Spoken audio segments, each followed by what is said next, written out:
Welcome to the Woman Worriers podcast, where we're working to help you call a truce with your anxiety.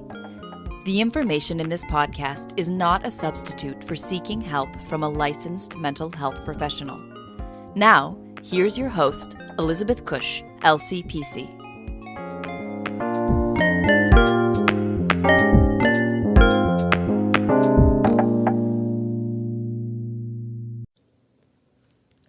Welcome back to the Woman Worriers podcast. If you're looking for other amazing podcasts, I want to recommend Hypnotize Me with Dr. Elizabeth Bonnet. In quick-paced 10 to 30-minute episodes, certified hypnotherapist and licensed mental health counselor Dr. Elizabeth Bonnet talks all about hypnosis, transformation, and healing. Free hypnoses are included. Learn more about the magic of hypnosis, transformation, and healing, as well as mindfulness, meditation, and psychology with Hypnotize Me. I interviewed Elizabeth on my podcast, so you can check out her interview there as well. This week, my guest is Michelle Richardson. She is a licensed clinical social worker and the founder and director of Mindful Soul Center for Well-Being, a group practice in Southern New Jersey that has an all-female staff of therapists and specializes in the treatment of women's mental health, including anxiety and trauma, among other areas of subspecialty. Michelle is a certified EMDR therapist and an EMDRIA approved consultant, and she's also an internal family systems trained therapist. In her work with clients and the staff that she supervises, Michelle offers the possibility that the issues that we struggle with in the present actually stem from past experiences that were painful and never given the chance to heal. She believes that by increasing our awareness of the connection between the past and the present, a clearer, more compassionate path toward healing and balance emerges. Michelle's perspective so closely aligns with where I am in my therapy process and my therapy practice that I really wanted to touch base with her and learn more about the internal family systems perspective on mental health and healing. I'm really looking forward to talking to her, so let's get started. Hi, Michelle. Welcome to the Woman Worriers podcast. Hi. Thanks so much for having me. I really appreciate your willingness to be interviewed for the podcast, and I'm excited about our conversation today. Me too. So if you wouldn't mind sharing a little bit about you and the work that you do and what has inspired you to do this work. Sure. So I'm a psychotherapist and I practice in Southern New Jersey. And I think I was always meant to be on this path. A lot of people, change their minds about what they want to do when they grow up. But I feel like this was something that was sort of a calling for me at a really young age. As a kid, I was really quiet and introverted and, always was kind of the listener and the observer. And I was adopted as a baby. So there was always this curiosity in me about my story. Mm-hmm. And I think that curiosity just sort of extended to the people around me. I always wanted to know what was underneath everything. What made people who they were, where they came from. I was a really big reader. And, I think just being such an avid reader made me just dig into the different layers of a character. Yeah. And so for a little while, I wanted to be a writer when I grew up. And then that just sort of, made this natural shift into no, I wanted the realness. I wanted to connect with people, not just read or write about them. And so, I went to school for social work from the very beginning. Wow. And then, it eventually became a therapist. And then in 2015, I opened up my group practice, which is called Mindful Soul Center for Well-Being. And, my motivation for that was really to grow a group practice that was focused on various aspects of women's mental health across the lifespan. Yeah. So everything from, groups for teen girls that are empowerment focused, mindfulness workshops for moms, and then, of course, all the individual therapy that we do. Nice. And we have a big focus on trauma. We definitely get a lot of women with anxiety issues. Yeah. And so finding different ways and being creative in how we work with our clients is really important. Yeah. And so one of the things that I'm trained in that I really, love is IFS therapy. Yeah. And if it's okay, I can just talk a little bit about what that is. Yeah. Well, and before you get started on that, Sure. I noticed on your website that you say that, your approach really is that, our past, what we've experienced, through growing up into adulthood impacts who we are today.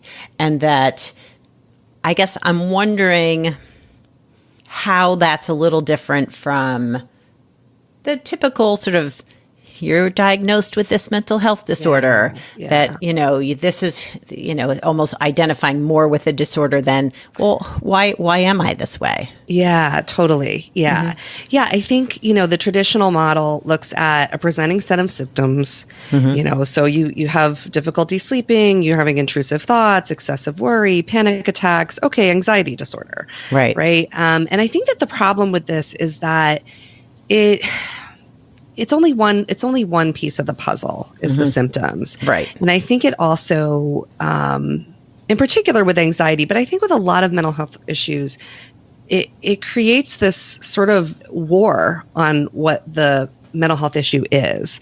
So it can kind of create this war on anxiety. Right. These things that aren't functioning properly are now looked at as a problem.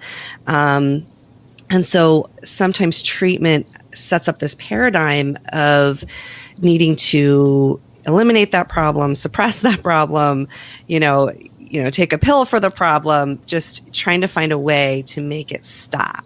Yeah. Which I get, right? Like nobody likes feeling anxious, like at all. Yeah. It is not a pleasant feeling, from my own experiences, and other symptoms too. Like, nobody likes having these feelings that feel negative. But I think when we look at the symptoms more, I look at a presentation of symptoms more as sort of like a clue.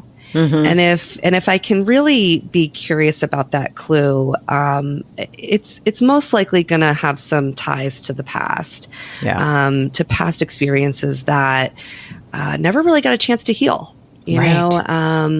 We carry around these burdens, and maybe we got through that time in our life, or maybe it was, an embarrassment that happened, and, it happens to everybody, and we kind of move along, and later on it'll pop up again.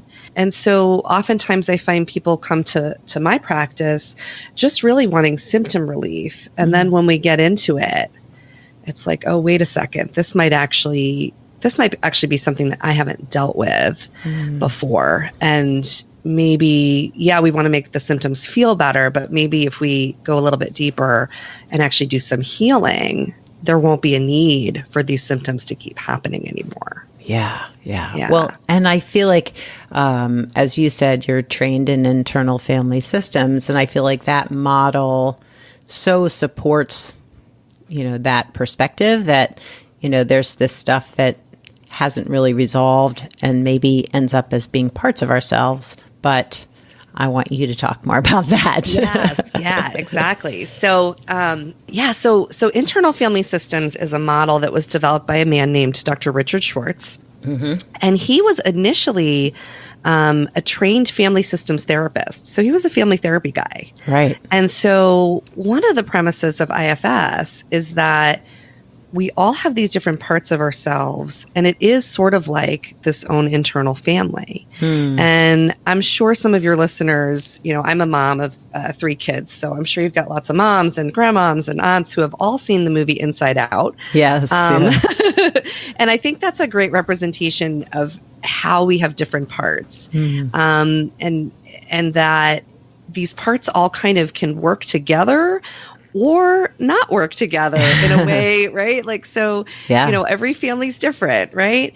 And so the approach that Dick Schwartz took was basically bringing this family therapy mindset to working with an individual's internal family. And so that in working with these different parts and developing better relationships inside the family unit, we can have more harmony and we can have more balance. And so it's really, I think it's brilliant. And it takes, it really, again, de-emphasizes the whole diagnoses, like it's parts that aren't functioning quite up to par or whatever, right? Versus like you have this mental health disorder. Yeah, and he breaks down the parts into these 3 categories. And so we've got 2 types of protector parts. And one of those types of parts is managers. And managers are those parts in our system that do all the managing. So, I have parts of my system that like to be organized, and I get a little rattled when I'm not organized. And then we have parts that are considered firefighter parts. And firefighter parts are more of the parts that I think the mental health system kind of stigmatizes. Firefighter parts are those parts that really try to stop uncomfortable feelings from happening. And so they tend to be the more addictive parts, numbing parts. I've got firefighters that really enjoy eating Hershey Kisses and having a couple glasses of wine sometimes. I got it. Yeah. And so when you have a lot of firefighters in your system, the mental health, I think the typical mental health treatment approach, there is that diagnosis. There's, there's something wrong with this. We've got to make these behaviors stop. You're drinking too much. You're doing this too much. You're angry too much. And it really gives those, it kind of lumps all of them into this bad, negative category. Problem. Right. Yeah, problem. Like this is a problem. And then the third type of part is called an exile. And our exiles are usually, the parts in our system that carry wounds. They're in pain. They're usually really young. I mean, if you can almost imagine a bunch of inner children that are really alone and scared. They carry shame. And so our managers and our firefighters are usually trying to take care of these exiles by not letting them come to the surface, right? Because it's just too painful. And so when we're always suppressing these these parts that have kind of taken on these extreme jobs, and we're trying to suppress them, like, oh, the anxiety is bad, let's make it stop. We're not really allowing the hurt to be expressed, and then it can't heal. And so it kind of just stays, there under the surface, and you end up in this place of always managing. Which can feel kind of hopeless too. Like, okay, I have this mental health issue and I'm just going to always be managing it. Like that can feel really like, ugh. Right? Yeah. And exhausting too. Yeah. So exhausting. Yeah. So and a lot of our parts are exhausted and we don't always know that, because it's like, no, I have to do this. I have to do this thing in order to not feel bad. And then when you do get to know your parts, you realize that some of them really are pretty burnt out. They're burnt out trying to keep the system afloat.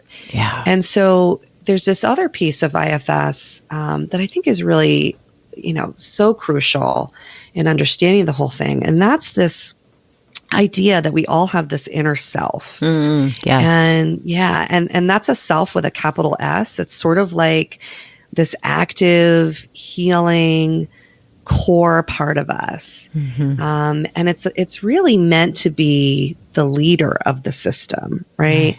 And when we are able to be more self-led, that means that our protectors who are working so hard can kind of take a little bit of a break.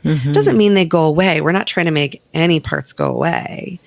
But being self-led means that, it's kind of like, I always think of like the self as being like the one who's driving the bus and all the parts are in the bus. And I can ask a part like, hey, do you think I should go left here? Like, what should I do? And our parts can kind of be advisors, but they don't have to be doing everything themselves. Interesting. And so it's, I love that so metaphor. That shift.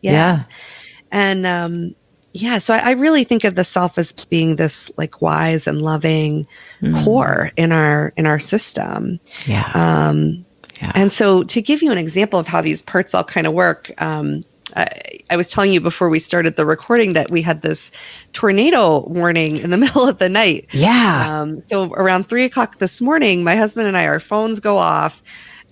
We live in New Jersey. We never have tornadoes. This was like so bizarre. So like our phones are going off. I'm not awake. I'm looking at my phone. It's like tornado, like run. Basically, it's like get in your basement right now. And I'm so like, oh my scary. God, this is crazy. And you have children that you have to worry about. Children, right? So I had one part that was just like, holy crap, like we're all gonna die, right? Like I have this one part that's just freaking out, and then I have this other rational part that's like, we're in New Jersey. These things don't happen. This is probably just a bad storm, Right. And then I have this part that's like, okay, just be calm for the kids. Just be calm for the kids, right? And you can almost imagine if I had this like little room in my head where all of these parts are sort of chirping in, right?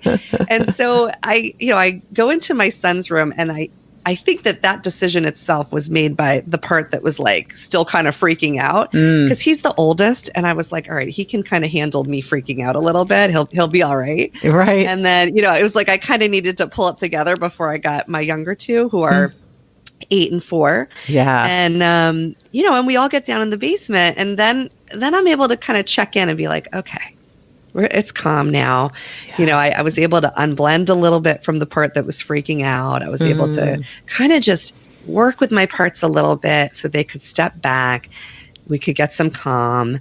And then it was all good. Like then it was, the warning was over. We heard the wind. Everything was fine. Everyone goes back to bed. And then I lay down and I can still feel that anxious part, right? That anxious part's still there churning a little bit. Right? And so I just kind of stopped and gave that part because I needed to sleep.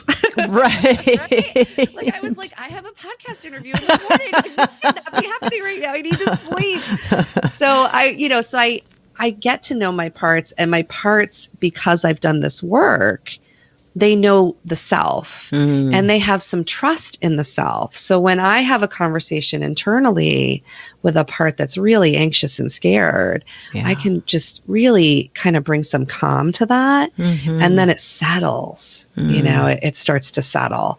And I think that's another really key part of this work with IFS is that, you don't just start talking to your parts and they are like, okay, yeah, we get it. We're going to listen to you. That's not always how it works. That's like telling someone to just tell their anxiety to stop. Right. Stop being anxious. It doesn't work that way. It's really about building these internal relationships and building in some trust. And that's kind of like where the magic happens, I think, with IFS. Yeah. If it's not too personal or even taking it to a more sort of theoretical level. So because this podcast is focused on anxious women, like if you were working with a client who had a very actively anxious part that felt more like herself than self, what's the process? How do you work with those people? What works? Yeah. So I think the first thing is that, we start IFS with what's called a trailhead. And that could be the feeling of being anxious itself. So if I had a client coming in and, if she was really actively anxious in the moment, we might just call attention to that as being a trailhead, but maybe something happened that week and she's been ruminating about it all week, or, feeling really panicky about something, and whatever that something would be our trailhead. And usually what happens is, you want to go right to the part that's anxious, but you have other parts that are going to go, nope, you're not going there. That's scary. And, you want me to be with the anxiety? And so you really have to start with who shows up first. And we have protectors for a reason, right? And I think what I like about this approach is that it's gentle. We're not going straight to where the pain is. Yeah. We're going to make sure all the parts are on board with that. And so sometimes this shows up in physical ways. Sometimes it's emotional. I have some people who have really wonderful imagery that goes along with their parts. They might actually imagine a little anxious child, or they might see it that way. It might just be somatic. It might just be that anxious feeling in the pit of the stomach, and so we just start to get to know it. And I think curiosity is a really important part of that, is just taking a curiosity approach instead of I want this to stop approach. Yes. Like, let's just be curious about this anxiety, and let's start to get to know this part. And so first we find the part, we focus on it, and then it sounds kind of funny talking about it. And I think it's when you experience it, you get a different sense of it. But I mean, I literally will ask my parts questions. Tell me, how old you are. How long have you been doing this job of being anxious? Or, tell me a little bit more about the anxiousness. Is there anything you want to show me or tell me about that? And it's really interesting when we, because I think intellectually and analytically, we fill in those blanks. Like I can make all these, I can tell you, oh, well, when I was 7, I was really shy and anxious and I had separation anxiety. And so sometimes that happens now as an adult, right? Like that's my intellectualized version of the story. Yeah. But when I'm actually connecting with like a little 7-year-old that's inside of me, it's different. Then when that part really feels heard, just like any of us, if we feel heard, it can start to trust me a little bit. I can start to connect with it. I can have compassion for it, and even have some gratitude. Some of our most, parts that are perceived so negatively. I think the inner critic is one that's really, everyone's like, that damn inner critic, right? Yeah.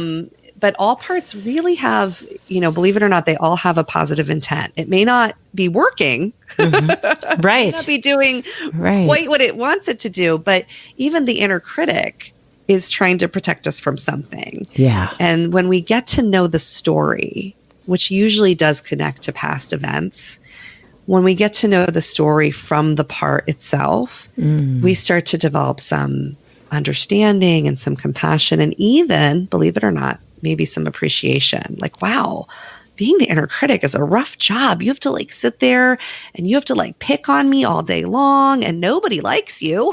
Right. Nobody likes the inner critic, right? Like you must be really lonely. And parts start to go, yeah, man, this is tired. Like I'm ready to go on a cruise. Like, right. I don't want to do this anymore. Yeah, right.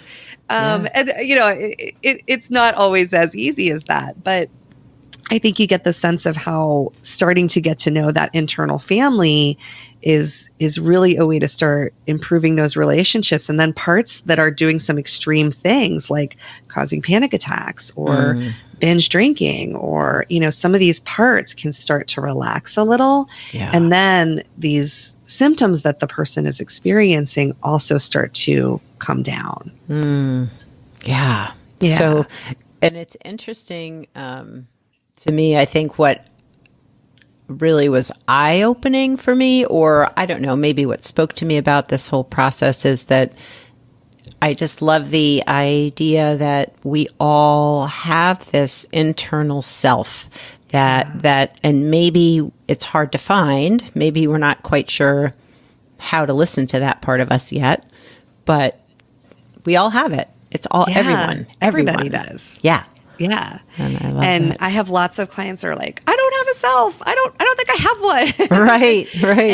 But it's there. And it actually makes my job as a therapist a lot easier because the self actually usually knows what to do. Yeah. And I can help support that, right? Because I can bring my self energy into the work.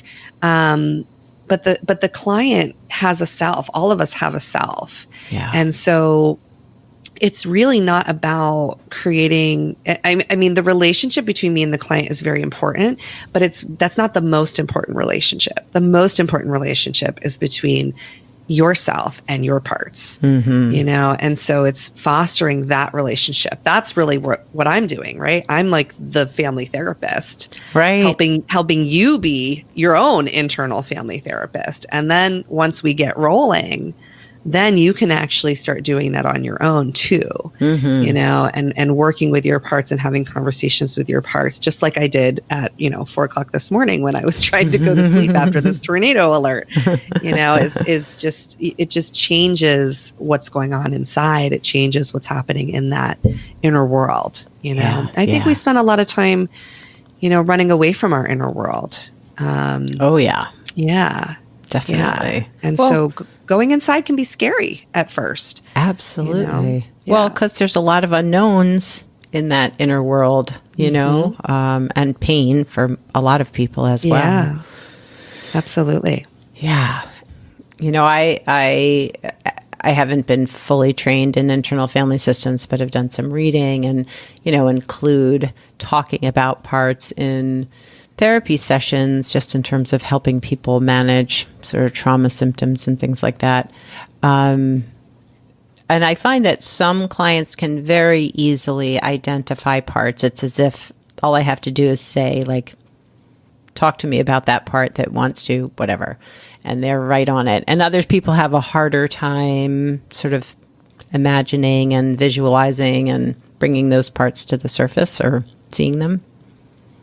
Yes. Do you find that's true too? Yeah, I do. And it's funny though, because even people who maybe have trouble, going inside, like quote unquote, going inside to do the work, they'll talk in terms of parts, like there's a part of me that wants to go to this party and there's a part of me that wants to stay home in my pajamas. Like we all sort of do that. And so it's there. It's just, I think, having, again, that curiosity, that openness. And we do sometimes have to work to help parts unblend.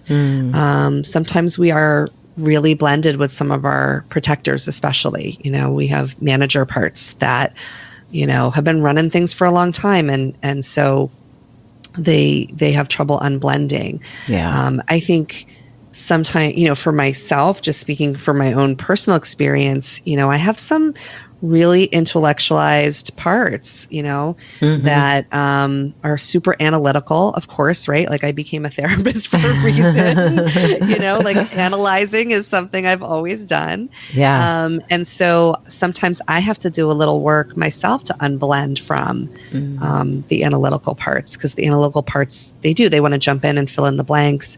And that's different than fostering a relationship. But I think that as long as you're open to the process, and as long as you just be present with what's there in the moment, even if you're really blended and you can just be present with that without needing to push anything or force anything, I find that the system usually warms up to that and will help unblend.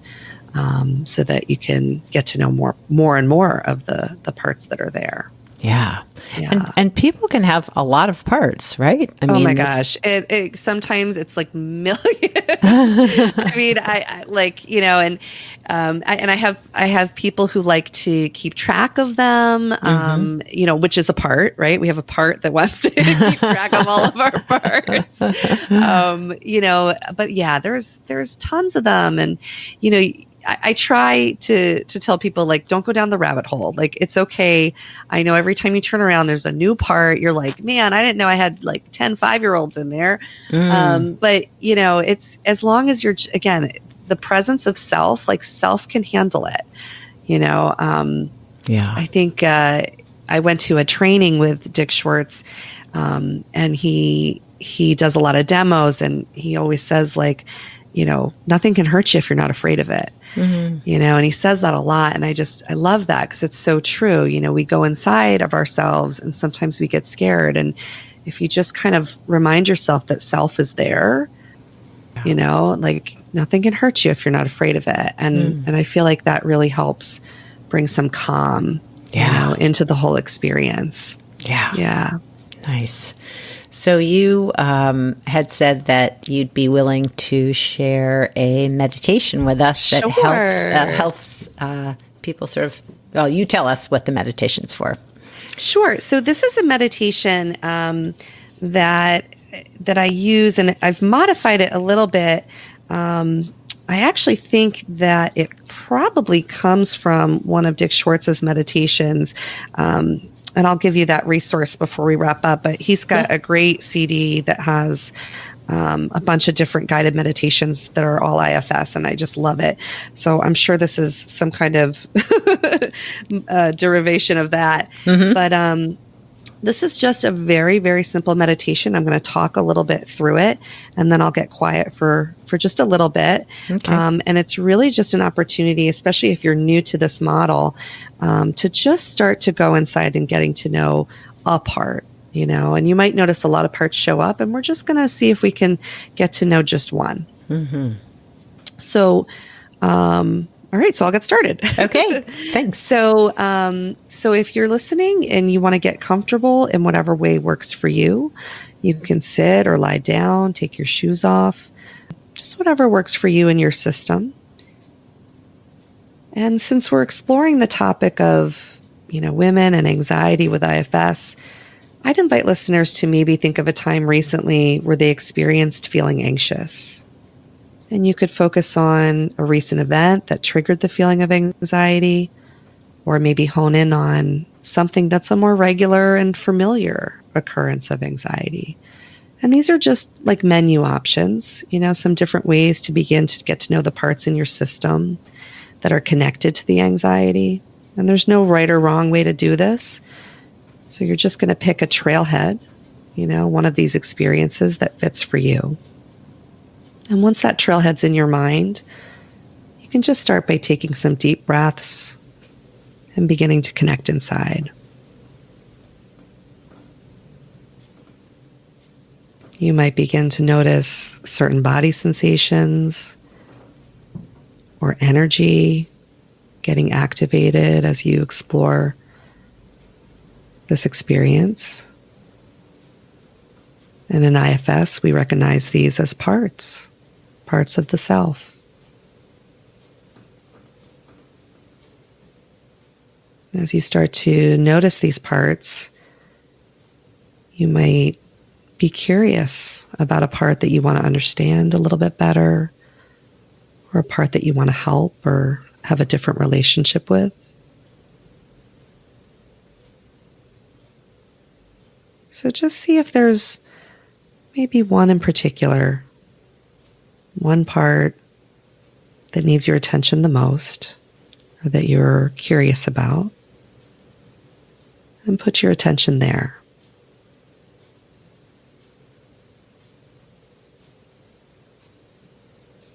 And as you focus on that part, just start to notice some things about it. Notice how it shows up physically in your body. Perhaps it has an image that goes along with it,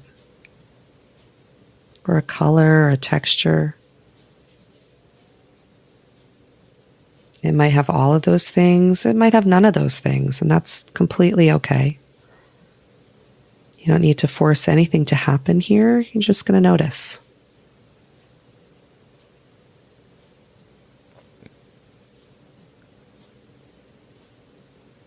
So as you're noticing this part and becoming more aware of it, check in and see how you feel towards it. You might notice that you feel welcoming and open towards it. Or perhaps there's a sense of pulling back or resisting. And again, there's nothing to do with that except just notice it. And if you sense that you're feeling anything towards this part besides curiosity or besides acceptance, that's just another part that's giving you those feelings. And you can either ask those parts to step back so you can get to know the one you're focusing on. They may not want to, and that's okay too. You can just spend the time getting to know them instead and getting to know what their fears are about you going towards that one that you were focusing on.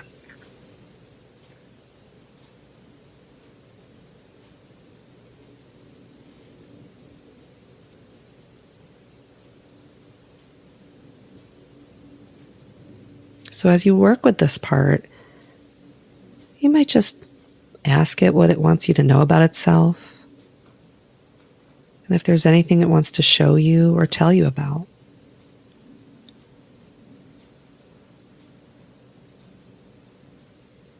You could ask it what kind of job it has in your system, how long it's been doing that job.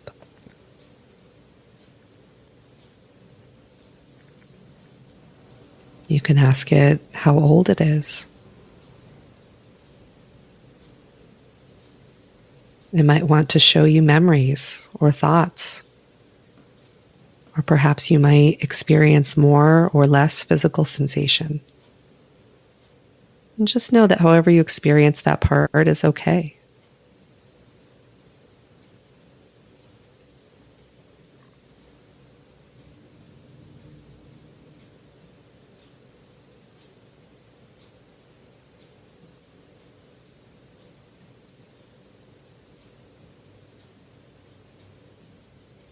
And just check in again and notice how you're feeling towards this part now.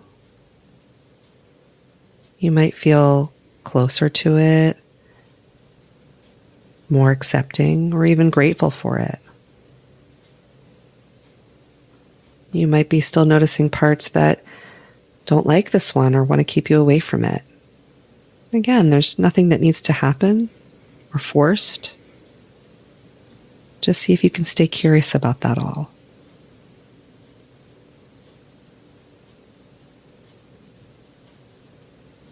Now I'm going to be quiet for a little bit so you can continue to get to know this part in your system.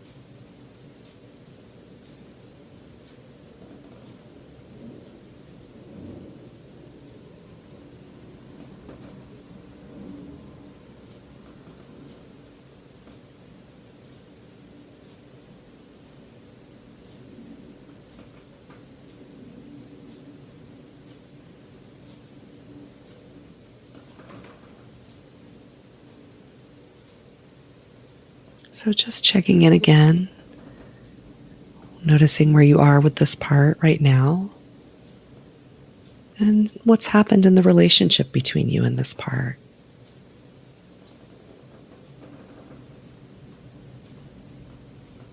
Again, that there's no right or wrong. You're just noticing and being curious about where this relationship is and perhaps where it can go. And as we start to wrap up, you can thank the part for being willing to get to know each other. And you can let it know that this doesn't have to be the last time that you get to connect with it, and that there will be more opportunities to do so again. And then whenever that feels complete for you, just start taking some more deep breaths And bringing yourself back into the room.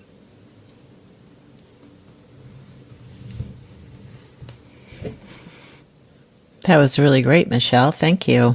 Oh, thank you.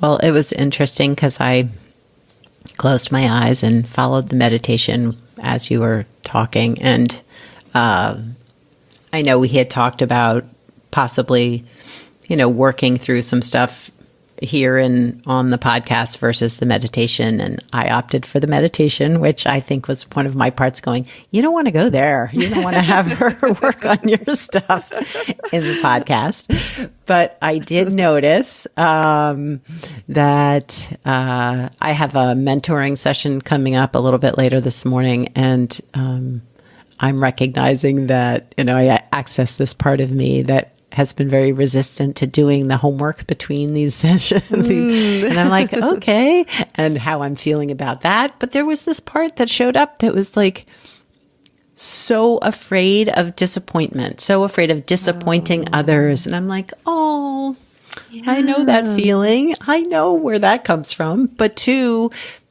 not recognizing, because you get so caught up in the stress and the anxiety and the worry and to sort of really touch that part that's so vulnerable and, really powerful. Oh, that's so great. Thank you so much for sharing that. Yeah. Well, and also the parts that say, why are you doing this? Why do you want to get in touch with that part? Right. Yeah. Again, families are complicated. How families can be. Yeah. Yes. So there's often a lot of parts that can get, pretty polarized in there, you know, and it's pretty common to have that. And it's totally okay, right? Like, to not force anybody to do anything in this, to just really, I feel like this is such a patient process. And I feel like that's why it's so gentle, that, we don't have to go straight to the part that's the most wounded, vulnerable part in the system. Like, right. If there's parts that have concerns about that, like, we can respect that, and kind of work with that until they feel trusting enough to say, okay, now you can go to that one if you want to. I trust you now. That's okay now. Right? Yeah. Yeah. It feels it's just really safer. a way of just everybody being included in the system. Yeah. Really nice. Yeah, it's beautiful. Yeah. So, if people wanted to know more about internal family systems, how would they find out more about that?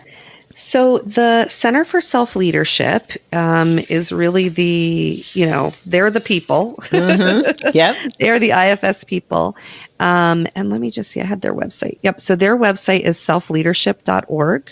Nice. And you can also find a therapist or a practitioner that's trained in IFS on that website. Nice. They have a little directory. And that's actually another cool thing about IFS is that it's not all therapists that do IFS. There's also IFS practitioners. So you might find somebody that does, for example, body work, Reiki, massage. There's nurses on there. There's even some doctors on there. So it's not just therapists. So I think that makes it kind of cool that you can find these different types of practitioners that use this treatment approach. Yeah.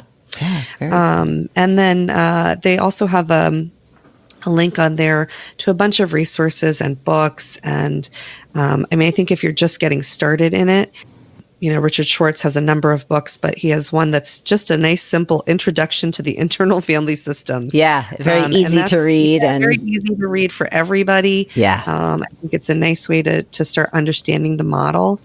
There's a lot of people that I have found start using the model before they even find an IFS therapist, or maybe they don't have one nearby. So I think that there's a lot of different resources out there to start kind of, using these concepts and doing some meditations and practices yourself. For those who do like to track their parts, love the tracking part, there's a really lovely book by a woman named Michelle Glass called Daily Parts Meditation Practice, A Journey of Embodied Integration for Clients and Therapists. I really like that. It just kind of is this neat way of kind of journaling about your parts and getting to know each one and trying to keep track a little bit about the work that you do with them. There's also a Facebook group that's just a community group. I don't think it's run by the Center for Self-Leadership, but it has a lot of people who are IFS clients, IFS therapists, practitioners, kind of anyone can be in there. And there's a lot of just discussion that goes on about parts. And that's called the IFS Community Group. Nice. And really, yeah, it's a nice place to also kind of like pose questions like, is this a part? What kind of part is this? I don't know how to connect with this part. Yeah. And to get some really great feedback. Yeah. Cool. And are there any tips that you feel like would be important for listeners to know about if they were sort of approaching this concept, this new model for them? I think just be curious, honestly.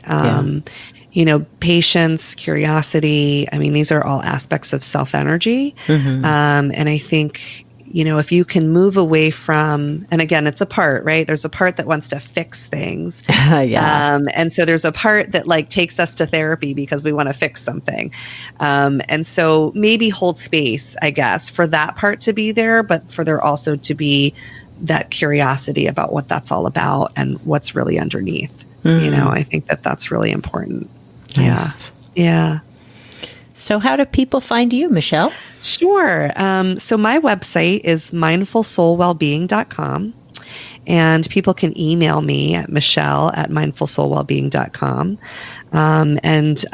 So I'm a therapist there. I also offer consultation services to other therapists. I'm also an EMDR therapist and consultant. And so I do a lot of consultation work with therapists who are working towards EMDR certification. And because I love IFS so much, what they end up getting is also this like healthy dose of IFS in your EMDR consultation, because I just think the two blend so well. So nice. Yeah. So that's awesome. Is there anything upcoming in your practice or for you that you would like the listeners to know about? No, just, regular crazy life, working and, raising a family. And, we're about to open up another location for our practice. So we have 2 locations now in southern New Jersey. We have one in Audubon and one in Collingswood, and we're opening up a 3rd in Medford. So all my parts are working really hard. Wow, I bet they are. All my parts are working really hard, and I'm just trying to, hold some space and calmness for them so they don't work too much. Awesome. Yeah. Well, thank you for taking the time to be with us today and share a little bit about internal family systems. Thank you so much. This was really great. I really enjoyed it. So I thought that meditation was so awesome. I hope you enjoyed the conversation with Michelle, and maybe it gave you a little bit more knowledge about internal family systems. But I find it's a really powerful model for therapy, again, that doesn't label diagnoses. It's just working with parts and holding space for all the parts that we have within us.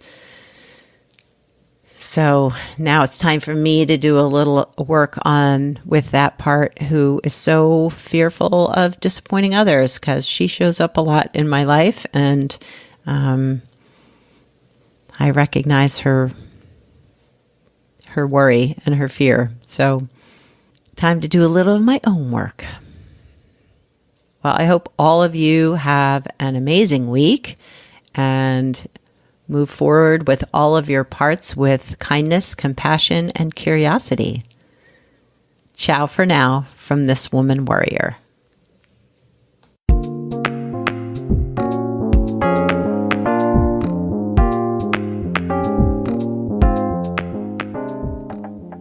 Thanks for listening and subscribing to the Woman Worriers podcast. Music was written and performed by Andy Cush. If you'd like more information on this episode, you can find the show notes, the resources shared today, and links to the guests' profiles at womanwarriors.com.